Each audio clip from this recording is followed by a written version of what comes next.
Entry पर आप क्या कहेंगे? लेटरल एंट्री पर मेरा विचार आज से नहीं 10 वर्ष पहले से है। मेरा ऐसा मानना है कि सरकारी व्यवस्था को कारगर और धारदार बनाने के लिए सरकार की जो व्यवस्था है इसके साथ साथ बहुत बड़े पैमाने पर लेटरल एंट्री को भी अंदर लाना चाहिए। क्यों? क्योंकि जो बहुत कठिन विषय है, पानी की समस्या, कुपोषण की समस्या, अस्पताल शिक्षा की समस्या है, वो सिर्फ यहाँ के ब्यूरोक्रेट से सॉल्व होने वाला नहीं। आप बताइए, कोई आईएएस अफसर है, आज वो हेल्थ डिपार्टमेंट का हेड है तो उसको अस्पताल और स्वास्थ्य की समझ है, कल उसको परिवहन विभाग का सेक्रेटरी बना दिए उसको बस और रोड का भी समझ हो जाएगा, परसों उसको मत्स्य विभाग का सेक्रेटरी बना दिए तो दावा करता है कि हमको मछली पालन का भी उतना ही समझ है। तो ये भैया, इससे सुधार होगा नहीं। इसलिए जो सरकार की एडमिनिस्ट्रेशन और प्रशासनिक व्यवस्था है वो रहनी चाहिए, लेकिन उन विषय के विशेषज्ञों को जब तक साथ में नहीं जोड़ा जाएगा तब तक कोई आगे का बड़ा रास्ता नहीं बनाया जा सकता है। इस देश में आजादी के बाद जो 500 बड़े काम हुए, एटॉमिक एनर्जी का काम हुआ, उसको किसी आईएएस ने नहीं किया, उसको विक्रम साराभाई और होमी भाभा ने किया। वो लेटरल एंट्री थे। इस देश में मिसाइल का नाम, मिसाइल की दिशा में जो काम हुआ उसको अब्दुल कलाम ने किया। वो कोई आईएएस अफसर नहीं थे, वो एटॉमिक डिपार्टमेंट के सेक्रेटरी नहीं थे। इस देश में ग्रीन रेवोल्यूशन लाने का श्रेय स्वामीनाथन जी को दिया गया। स्वामीनाथन जी एग्रीकल्चर डिपार्टमेंट के प्रिंसिपल सेक्रेटरी आईएएस नहीं थे। इस देश में डेयरी का काम, व्हाइट रेवोल्यूशन, प्रोफेसर कुरियन ने किया। कुरियन कोई आईएएस नहीं थे, लेटरल एंट्री थे। देश में टेलीफोन की क्रांति का श्रेय बहुत हद तक सैम पित्रोदा को दिया जाता है।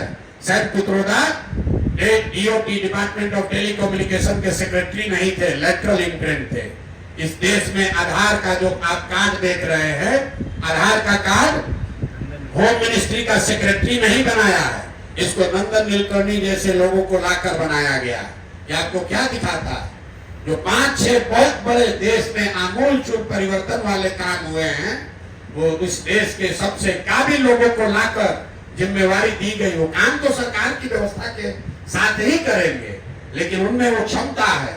तो हम लोग इस पक्ष में हैं कि बिहार को अगर सुधारना है तो पूरे दुनिया में एजुकेशन को लेकर, स्वास्थ्य को लेकर, आर्थिक विकास को लेकर जितने बड़े लोग हैं, जो समझदार लोग हैं, जब तक उनको नहीं जोड़ा जाएगा तब तक बिहार में बड़ा सुधार नहीं हो सकता है। हम नीतीश कुमार नहीं हैं जो कहता है कि और किसी को कुछ आता ही नहीं है। नीतीश कुमार से कुछ भी पूछिए तो कहता है बात उसको कुछ बुझाता है, मगर उसी आदमी को खाली कुछ बुझाता है। इंजीनियरिंग पढ़ा हुआ आदमी बिहार के गांव-गांव में 10-10, 20-20 को इंजीनियर है। नीतीश कुमार पढ़े लिखे व्यक्ति है, लेकिन बिहार के एकमात्र पढ़े लिखे व्यक्ति नहीं है।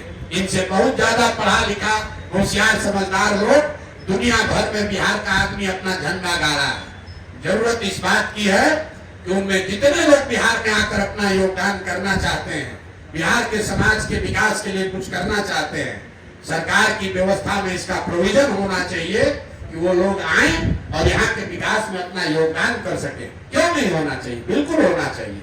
यहाँ का 4 घटिया भ्रष्ट अफसरों से थोड़ा बिहार सुधरेगा। जब यहाँ के सबसे ज्ञानी समझदार लड़के वापस लौटेंगे, वो लोग यहाँ काम करेंगे, तब न देश सुधरेगा, तब न बिहार सुधरेगा। बिहार में, यहाँ देश में, मैं आपको बता रहा हूँ, एक बहुत बड़ी इकोनॉमिस्ट है प्राची मिश्रा, आप नाम नहीं जानते होंगे, आप रघुराम राजन का नाम सुनते हैं। करीब करीब उनसे उनके समकक्ष उतनी बड़ी इकोनॉमिस्ट पटना की है। आपने कभी सुना कि बिहार सरकार ने प्राची मिश्रा को बुलाकर पूछा, या उन जैसे इकोनॉमिस्ट को बुलाकर पूछा कि भैया बिहार में इकोनॉमी को कैसे गति दिया जाए? यहाँ तो डिपार्टमेंट में 4 अफसर बैठा है जिसको कुछ आता जाता है नहीं, और वही अपना ज्ञान दिए जा रहा है और बिहार की जनता को मजदूर बनाकर घुमा रहा है 30 वर्ष से। तो बिल्कुल हम लेटरल एंट्री के पक्ष में हैं, क्योंकि वहीं से ज्ञान, वहीं से समझदारी, वहीं से अनुभव, दुनिया भर से जो अच्छी सीख है उसको लेकर ही बिहार को बेहतर बनाया जा सकता है। चंद भ्रष्ट अफसरों के, चाटुकार अफसरों के सुझाव से, उनके प्रयास से बिहार को नहीं सुधारा जा सकता है।